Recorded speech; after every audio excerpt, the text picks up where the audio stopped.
Hello, and welcome to our webinar, A New Approach to the Staffing Crisis. I am Lisbeth Votruba. I'm the Chief Clinical Innovation Officer at AvaSure, and I'm so pleased today to co-present with Dr. Corey Scurlock, who is the CEO of Equum Medical. Equum Medical is a leading telehealth-enabled acute care professional clinical services company. And today we're going to talk about our new strategic partnership that we formed to help hospitals address the staffing shortage and slow the spike in adverse events in patient care. Close to 1,000 hospitals use AvaSure technology for better inpatient connected care, but in 2022, it's sometimes difficult to get over the hurdle of staffing virtual solutions, even though it's adding tremendous staffing efficiencies on the inpatient side. So we are really pleased now to be able to talk about and offer a hosted monitoring option with that will be just turnkey. So with unified pricing, a single contract, and coordinated implementation. So I just want to give Dr. Scurlock a moment to introduce himself as well before we go over the objectives.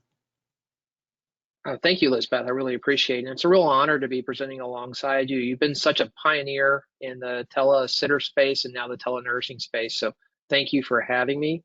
I'm Corey Scurlock. I'm the CEO of Equum. I'm an ICU physician. I've been involved in acute care telehealth for about 10 years now, in the sitter space, in ICU, neurology, across the whole acute care continuum. I tell you a little bit about Equum in my part of the presentation. It's really nice to have everybody's attention today. So thank you for having me. Thanks. So what we hope to cover is really, addressing some of these burning questions in healthcare right now about staffing, satisfaction and safety, and of course patient safety, and how that's impacting patient flow, and how can we respond to this, how can we support nurses, and really how can we integrate telehealth into the standard of care. So next slide, please. So the workforce shortages represent just one of the many negative forces impacting care delivery right now. And Dr. Scurlock will be talking a little bit more about the framework of staff, space, stuff, and systems, and then moving into the role that telehealth can play as a force multiplier. Next slide again. One of the many reasons I'm excited to work with Equum and why we really chose to form this team up with them is that we both share this philosophy that for a truly connected care solution, you cannot neglect any of the elements of people, process, and technology. And so AvaSure really bringing a proven technology system, and Equum being a leading provider, respected and trusted in the people and the professional services. But both of us understand that process part and the implementation and change management that's crucial when implementing a new way to deliver care. So I'm going to take a little bit of time to talk about new information on the staffing shortage and crisis, and I'm talking about now in 2022. What does that look like? So if you want to move to the next slide, so that we knew this is the staffing crisis has been kind of a slow burn for years. So I'm showing right now that nursing turnover from 2016 to 2020 was creeping up, and then in what I'm just looking at general nurse turnover here on the left side of that orange dotted line, but also nursing assistants, and that's an important ancillary part of delivering care in acute care, was 28% in before the pandemic, and the new grad turnover rate in the first year was about 28%. And so there was a recent survey commissioned by the American Nurses Foundation on the that they commissioned Jocelyn Insight to do a COVID-19 two-year assessment survey where they asked nurses about their intent to quit their jobs and the reasons why. So they had 12,000 participants, and that is kind of what we're looking at, like current state and projecting into the future is it was a little bit scary, and I know that this was picked up by Becker's and some other organizations, that in 2022 of those 12,000 nurses, 55% had an intent to leave their positions. Maybe or yes, I intend to leave this position, even as the surge, Omicron surge was finally relenting. 52% of nurses reported that they will or maybe leave their current jobs. So it's impossible to measure the cost of that because there's a loss of experience and knowledge, there's a loss of continuity, but there's also a direct financial cost of hiring and training new nurses to replace those who have quit. And I've tried to understand what that cost is. There are various numbers that you can find, and some of them are really old. So I'm curious to understand how your organizations look for that or try to plan for that. So let's do a quick poll. So if you know, how does your organization budget for the cost of nurse turnover? Is it less than the annual nurse salary? Is it about the same, or is it greater than 1 year nurse salary that you're budgeting for what your cost of turnover is? We'll see how that's going. Give that poll a couple minutes for people to answer.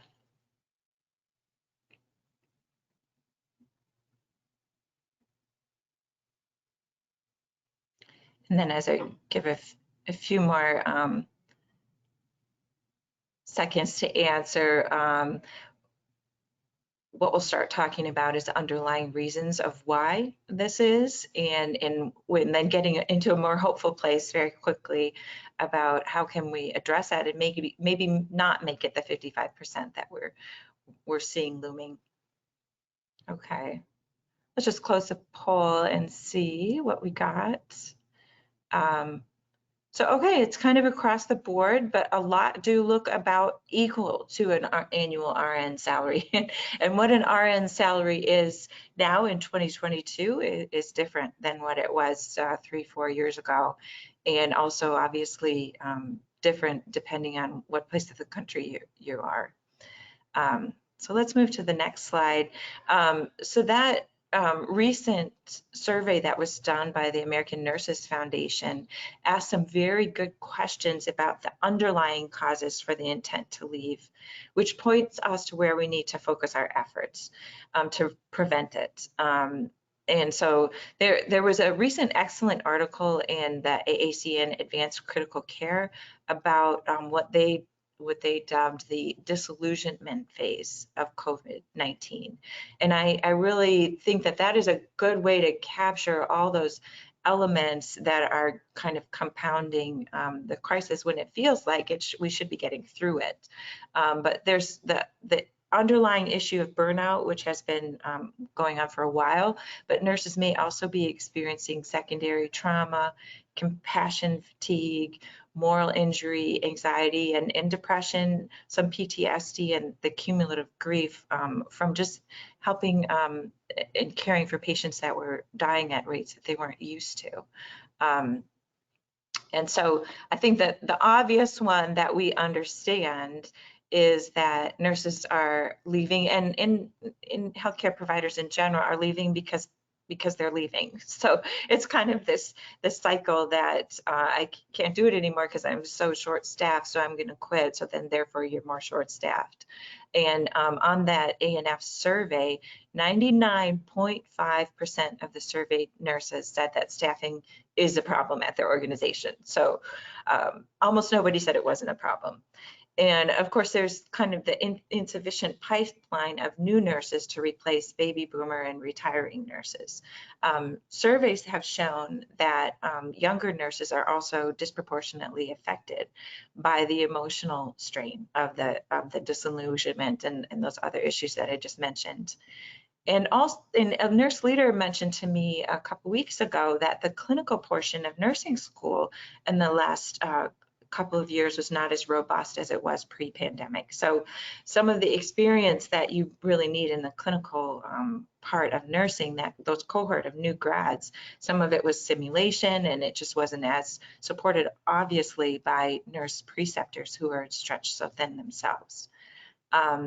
And something that does my heart good is the inability to provide quality care is something that really matters to nurses, and is remains one of the top reasons why they might be considering leaving the profession.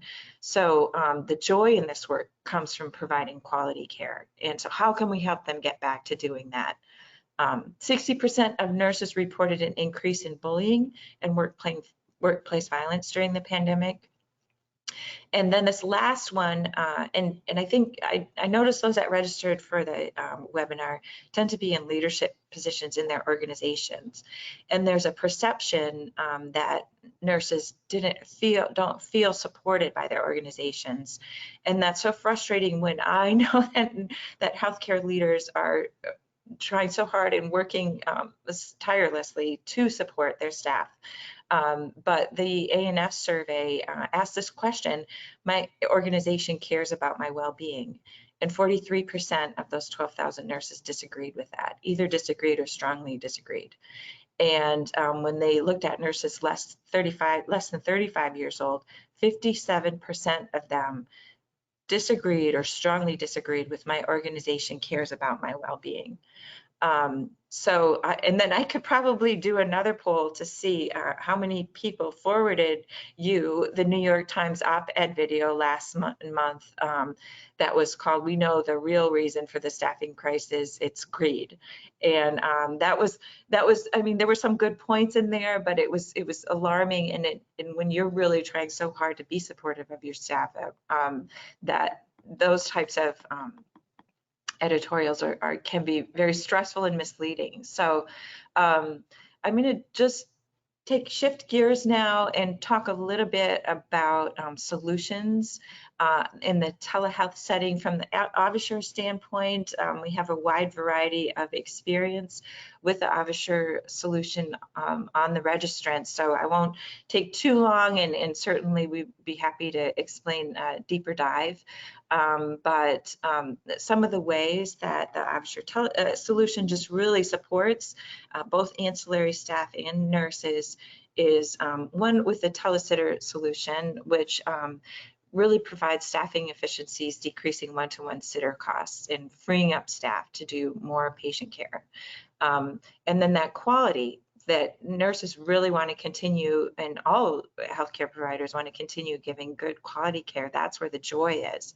So the fall prevention and keeping behavioral health patient safety, eliminating adverse events, and staff safety. So we talked about that. There 60% are talking about an increase in violence and bullying in the workplace, and telesitting is a proven solution for that as well, just really mitigating violent events at the bedside, and as well as decreasing, obviously, exposure to isolation patients. And then this next slide is just a quick overview of what that looks like. And I don't want to take too long on that. And then a new solution, and the title of this is new solutions to the staffing crisis, is virtual nursing models as well. And there are two main new models of virtual nursing that are bubbling up to the surface now. And the first one is really focused on admission and discharge support, as well as kind of mentoring and educating new nurses, and more often in sort of the med surge or intermediate levels, where an expert nurse remotely can be much more efficient and do some of those nursing within the scope of nursing practice, admission and discharge activities, and just shortening that work by 30 minutes on either end, as well as med reconciliation and patient education, and just being resource, someone that a novice nurse does not have to feel so isolated. They can reach out to that remote virtual nurse to support them with mentoring, coaching, and teaching at the elbow. And then the other mode of or model of virtual nursing is kind of often in the critical care setting or that expert oversight where one very experienced, often critical care nurse or CCRN is centrally overseeing a cohort of patients, maybe responding to alerts within the electronic health record about sepsis alerts, and then being able to pull the physiologic monitoring, the electronic health record, and get up in front of deterioration, preventing failure to rescue, maybe supporting outlying rural critical care patients, and maybe even helping them to be able to stay in that setting, or even line of sight for isolation COVID units. And then I just wanted to talk a little bit about the proven outcomes. And I think that was actually a couple of questions that were written in as people were registering for the webinar. They really want the evidence base. So there have been more than 120 articles, presentations, and poster presentations by AvaSure customers, and over 20 of them peer-reviewed journal articles. And it's not just the sitter savings and the fall reductions that have been really proven and published over and over and in systematic reviews, but also a multi-site study of 73 hospitals showing the workplace violence event mitigation. So that telesitter or that remote watcher can really be that third set of eyes and a safety feature. In that study showed that for every one violent event that they witnessed, they were able to prevent 25. And then Oregon Health and Sciences University Hospital published a great article very recently, I want to say even 2022, and we can make sure that the references are available to everyone, but 86% of their nurses agreed that telesitting really frees up the ancillary staff to better help the whole team meet patient needs. And that's when that ratio is thin and you're quitting because you're short-staffed, if there is a staff that can be freed up in an efficient way, that's a real gift to your caregivers. And that same study talked about that patients and families reported that it provides more privacy, security, and respite for families, and that was as compared to one-to-one sitters. So I wanted to make sure to give Dr. Corey Scurlock plenty of time to introduce him and be able to talk about Equum Medical. And I first met him several years ago when he was a customer of a really awesome program and successful program, and very engaged and active leader. And so really engaged on the implementation with the AvaSure team. And I know that with it, and it was multiple hospital telesitting program that you oversaw, and something that you should be very proud of. I think it was 250,000 hours of monitoring and only one fall on camera. So that tells me that that was a really well-run program. That's just one of the many reasons why we're excited to partner with you and your organization, knowing that that you're really there and experienced and a trusted partner. So Corey, please tell us a little bit more about what Equum Medical is doing. Sure. And if you wouldn't mind, next slide, please, Laura. Thank you. So, Equum Medical is really an acute care telehealth company, and we are focused across the acute care continuum, whether it's in our core business, which is tele-ICU, ER-based services, med-surg with hospitalist and nursing, and then obviously sitter and post-acute as well. So we really want to bring value along that whole continuum. And so I'm going to start my presentation really with two what-if questions. What if, we could unlock the potential of care delivery by harnessing telehealth to give everyone the opportunity to access the best care anywhere? And if you look at our name, Equum, it comes from the Latin word for equality. We are trying to create equality regardless of geography. We want to bring specialist care to patients across the United States. The second what if is, what if we could help return joy to the experience of healthcare for patients and providers? If we think about Equum at our heart, we really think we have two sets of customers. Obviously, the patient's the ultimate customer, but our hospitals are our customers. With our hospitals, we want to make sure the right patient gets the right care at the right time, that there's reduced leakage rates, that they are able to move patients effectively through their system with flow. And then on the flip side, we have our second set of customers, which are our providers and the providers at the bedside. And we want to make sure that we try to reduce their burnout and try to help with staffing. And so if we can do both of those really well, we'll create what I call a win-win scenario, which I'm always talking to my daughter about. We need to create win-win scenarios. And so speaking of win-win scenarios, can you move to the next slide? Right now, the US healthcare system, and really globally, we need win-win scenarios. I think 2020 and 2021 showed us that healthcare is at a breaking point. And Elizabeth alluded to this really nicely. A large part of that, we found out in 2020 that we didn't have enough of what we call the 4 S's. We didn't have enough space, meaning beds, or we didn't have the right types of beds. We didn't have enough staff, meaning clinicians. We knew for 20 years there weren't enough ICU clinicians, ICU nurses. But what we found out in the pandemic was that also spread to hospitalists, nurses, and particularly sitters. We didn't have enough stuff, meaning equipment, PPE, ventilators, etc. And then maybe the most important thing is we didn't have the right systems in place. We didn't have the right workflows and the right pathways in place to handle a crisis like this. And so of all these, that 4th S to me is the most important. I've been saying for years, we don't need more beds, we don't need more mergers and acquisitions. We instead need to focus on people and process in our healthcare system. And so at Equum, we try to focus on 3 of those. We really focus on space and using beds right. We want to modulate flow. We try to provide staffing and really accentuate that, help reduce bedside burnout. And then we provide systems or workflows and spend a lot of time on change management. Now, if we do those 3 right, we don't make stuff. We don't make ventilators or anything like that, but hopefully you need less of those.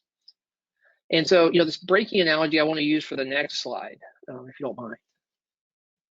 So I remember in med school reading that, when a bone breaks, that there's these cells called osteoblasts. They come back, they rebuild the bone, and the bone is stronger after the break than it was before because of all the new connections and the overlays. So I think we're at a point in our healthcare system, we have real opportunity. We can wire in technology, staffing, new workflows, new processes, and actually build our healthcare system back better than it was to reduce adverse events, to ensure the sufficient staffing and safety of our caregivers, improve our methods of communication, and then really leverage technology to enhance care. And what I'm really talking about, I hope, is a new standard of care, and I'll call that hybrid care. Can you go to the next slide, please, Laura? Thank you. Hybrid care, and people use this term a lot, but I want to define what I mean by it. So hybrid care, in my definition, is a combination of telehealth plus face-to-face care. And if I go to that picture on the right, you see there's 2 very important people. There's obviously a patient that's the most important, but there's a clinician at the bedside, and there's a clinician on the camera. And getting the workflow right, getting the change management right, getting those 2 people to work together is the most important thing we can do in telehealth. That is the key to bringing about value in telehealth. And so I think this new standard of care needs to be enacted. But next slide, please. But to do that, we need to focus on return on investment and return on value. We need to implement it the right way. And so I'll talk about ROI at first, which is on that iceberg, is the top of the iceberg. That's the part we can see. That's the part we always think of. And ROI is return on investment. Obviously, that's the tangible assets that are created through a program. And so those are things we always think about: cost, revenue, things that we can wrap our fingers around and measure very easily. But just like the iceberg, there's a bigger part under the water, and that's what I call return on value. And those are all the soft things that you can't as easily measure, but maybe they're just as important, and they're particularly important now in this post-pandemic world. So Reducing admissions or readmissions, improving patient satisfaction, improving provider satisfaction, working on increasing the system's capacity, reducing avoidable days. All these things actually are just as important when you try to create the return on a telehealth program. And at Equum, we really focus on both. We want to focus on the hardcore financial aspects, and that's really around the flow.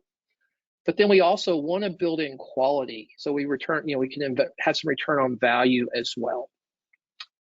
Next slide, please. So a couple of the next slides are about our company. At Equum, we call ourselves the provider people. We offer a suite of professional clinical services. They're all connected around improving flow. We think that's really a lot of the value point. We want to focus on quality and outcomes as well, but for ROI, a lot of it's around flow. And I'll start with the ICU. In the ICU system, that's often the biggest bottleneck for a healthcare system. It's a big cost center. It's where complications occur. It's often been a staffing challenge for the last 20 years. If you move upstream to that in the ED, lack of specialists or lack of the right people in the ED can lead to delays in care, diagnostic errors, or inappropriate transfer or leakage. Moving downstream into the med-surg space, telehospitalist, telenursing, those have become really important in augmenting flow. And as soon as you unlock your ICU bottleneck, you will then find that your secondary bottleneck is the med-surg area, and trying to get the patients discharged earlier and faster becomes your next biggest problem. And then finally, the post-acute, where lack of a specialist can often lead to either ineffective discharge or patients lingering for longer periods than they need to. Now, across this whole spectrum, telesitter can be effective. And we'll talk about how that augments flow and augments staffing in the next couple of slides. Next slide, please. If you think about our team, our leadership team has a cumulative of 200 years of acute care telehealth experience. We have about 150 telehealth implementations under our belt. I want to say the first 20 or 40, in my mind, I thought there was a way to do it, a one size fits all. That's really not true. And actually, we try to tailor our programs based on local politics or local strategy or what they're trying to do. I think that's really important. All politics are local is a very important statement. It's really, really true. If you look at our clinicians, they average 6 years of telehealth experience, so they're also very versed in it. As Lisbeth mentioned, we are very proud of running a telehealth program or telesitter program with 250,000 hours over a 3-year period and only one fall. That fall happened to be non-injurious too. It just somebody slipped off the side of the bed, but it's still a fall. The key to doing that, there's 2 things that I want to bring up. One is change management, spending a lot of time on process. Then being a constant gardener after the process is implemented to go back and look at it, refresh, make sure you're doing all the right things, make sure that the communication and collaboration platforms are the correct way and that you're looking at the right metrics. And the ORNA database in telesitter is instrumental in that. You really can't do it without it, in my opinion. The other thing that we do, whether it's sitter, nursing, ICU, is create pods. And what I mean by that is, I'll use our ICU business as the example. We have over 70 ICU physicians, but when we approach a new hospital, we don't want to credential and license all 70 doctors at that hospital, nor does the hospital want us to do that.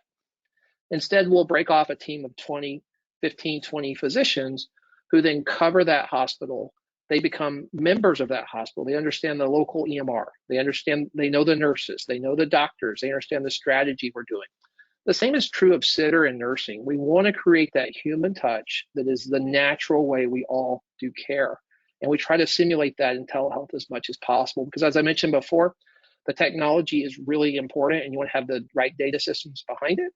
But you got to get those people to work together, and they'll work together a lot better if they at least have some sense of familiarity, in my opinion. Next slide, please. I'm very happy to announce our virtual care collaboration center in Nashville that's opening. It's Nashville's first dedicated telehealth center. It's built with the highest compliance and safety and IT security. It has an on-site center so we can go through workflows. We're teaching, we're going through data, we're bringing clients to look at things. It's really built around the telesitter, telenursing area, and it's really something I'm very happy about. Next slide, please. These workflows that are in the background aren't meant to be gone through in depth, but they show you the myriad of problems that a patient can face as they move through the acute care continuum. And any of those orange home-based signs that are there, we think are hotspots. They're areas where a delay in care can either cause complication, diagnostic error, inappropriate care transition, inappropriate transfer, maybe inappropriate patient staying at a hospital. We really try to solve around these. And again, the key to doing all this are the pods. The pods allow us to do this, and they allow us to create what we call frictionless care. We want to reduce bottlenecks in hospitals. We want to enhance the flow of patients. Next slide, please.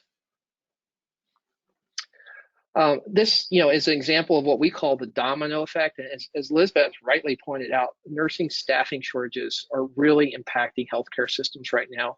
A recent survey of hospital CEOs, it's their #1 concern.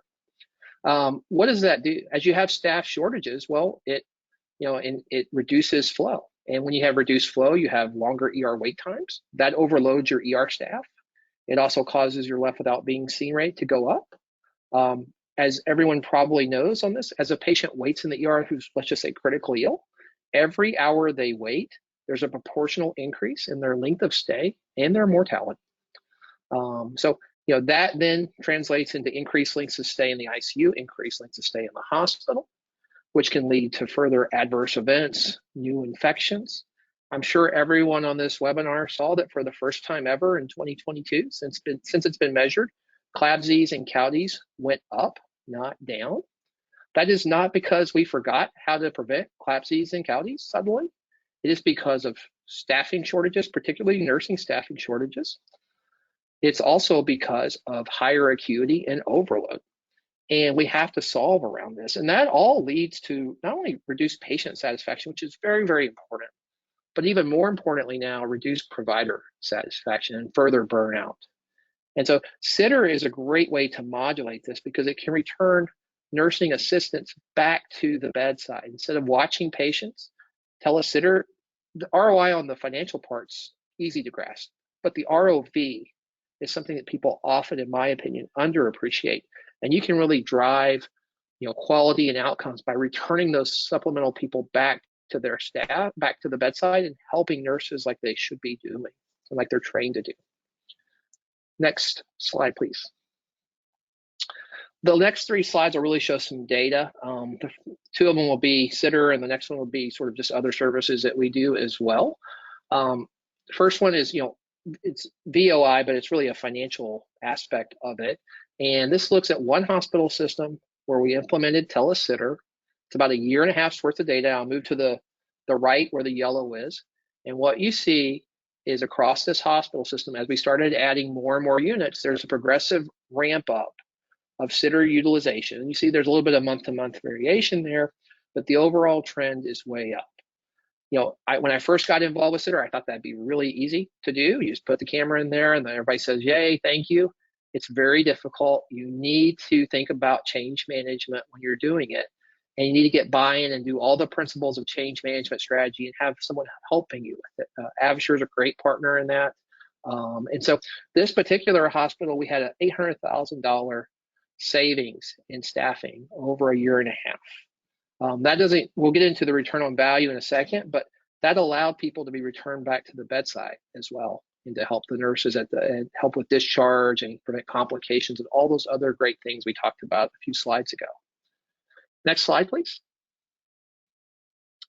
This looks at it in a different way. This is really a return on value. And so again, I'll move to the green part to the right. You want to be above that green line. And again, this looks over time. And it's adverse events prevented over time. And what it really shows is our change management. And so you start, there at the bottom left, and you see that, we just touched the line after about 4 months of preventing adverse events. We said, okay, great, let's add some more units. We're starting to do better. You immediately add new units, and you got to go through the change management process again. And then we brought more units on. We got way above the line. We're like, okay, we've got it figured out now. Then we said, let's add even more units this time. And so you see it took us even longer to get above the line, but when we did, we went even further above it. And so this is really around return on value. This is preventing adverse events, and each one of those can lead to complications, or longer lengths of stay or even poor outcomes in terms of mortality. Next slide, please. This is not so much related to the sitter business, but this is also part of, we think there's synergies across ICU, hospitalist, ER, sitter. And so, combining all these, I think, is instrumental in showing the data. This was a particular system where we worked with their tele-ICU over a 3-year period, and we layered 24/7 tele-ICU support onto bedside teams. In the change management, you have to enact change management in that too. It's critical to get your pathways right. We started with best practices. We said, hey, let's implement best practices, and those are stress ulcer, DVT prophylaxis, sugar control. So let's do that as our first change management. Then after we got comfortable with that and the team was feeling good about it, we started adding more complex things like ventilator management, sedation algorithms, admission and discharge, helping get the patients ready the next day to leave the ICU earlier. And what we found over a 3-year period, if we move to the far left, is a reduction in risk-adjusted ICU mortality by 27%, a reduction in hospital mortality for the patients who went through the ICU by 20%. Moving over to the right, a reduction in risk-adjusted ICU length of stay by 21%. And by the way, we were running their transfer center, so we backfilled all those beds. We didn't have empty ICU beds. We actually just put new patients in there. And then reduction in risk-adjusted hospital length of stay for the ICU patients by 2%. Now, all those had p-values of 0.01, so there was a 99% chance it just didn't happen randomly. And so we were very happy with that data, and we're able to not only improve outcomes, but also improve the financial aspect of the hospital. Moving to the right is an example of an ER study. If you look at, there's a red and a green line that kind of stick out. I'll start with explaining those. The red line was the number of patients leaving this particular ER to go to a competitor hospital. They were leaking out of the system. And when you talk to the ER physician, you say, well, why is that happening? You were acquired by another hospital, which happens to be the green line there. We would think you would want to refer patients in or keep them in your own hospital. And they said, well, there's really good reasons why we don't do that. They said, number one, our ICU, there's no one there at night. So we don't have very good confidence when we put patients up there that they'll do well. We think there's risk to the patients, there's risk to us. Number two, when a patient waits in our ER, we are very uncomfortable taking care of that patient. We have to do all the things an ER clinician is supposed to do. We have to go set bones, deal with pediatric patients. We just don't have time to also be the critical care physicians. Then they said the last thing is, what, that competitor hospital, their transfer process is really easy to use. You call them up, you get a bed, and you're done. So we listened to them, and we did 3 things. We wired their tele-ICU, so 24/7, there was someone in their ICU to help take care of the patients. They could have confidence about putting patients into that ICU. Number 2, we put carts into their ER, and they could hit a button on the side of the cart, and within about 28 seconds on average, there was a tele-ICU physician there to see the patient. They would then help with orders, help with doing everything on that patient, talk to families. Besides procedural issues, they would be completely involved with the patient. And then number 3, we redesigned their transfer process to make it just as easy. And we tried to get the right patient, the right care at the right time. And what you see is the amount of retained patients increased by about 50%. That ended up being a net of 220 cases that stayed locally at that hospital that were being transferred out. And I'll go back to my earlier analogy. That's a win-win-win scenario. It's a win for the patients, it was a win for the ER team, and it was a win for the local hospital. And those are the types of scenarios we try to create, that we want to create across our healthcare system. Next slide, please. Sort of wrapping up, Equum really in its DNA is around the quadruple aim. We want to be available for immediate consultation. We want to provide the same level of care regardless of geography. We want to create equality. When we survey our clients, and we survey both our clinicians and our clients, an ER study we recently did, there was a 94% satisfaction with our service. I would like to say it was 100. We got 5 out of 5 stars by everybody in the ER except for one person. That person had never used our service. Instead of abstaining, they gave us 0 out of 5. So 94 is pretty good. We'd like to be at 100, but that's why we're at 94 for that particular case. Looking at population outcomes, we look at risk-adjusted data, telehealth, whether it's sitter, nursing, hospitalist, ICU, there's tons of operational data. which can really help drive both population outcome and efficiency. And then finally, it provides patient well-being. And I want to say, increasingly, we are looking at, and I think hospital leaders are looking at, provider well-being. And we want to be part of that solution. We think it's vitally important to preserve our workforce. It's really how we succeed. And so I think the next slide is final points. And I'll just take these, that consideration that telehealth and integrated care or hybrid care is here to stay. 2020, 2021, we took a 10-year jump forward in terms of adoption of telehealth. That's not going backwards. We think that optimizing patient flow is the real key to return on investment, but also there's quality aspects to it. And so we really push our companies around bottlenecks and flow.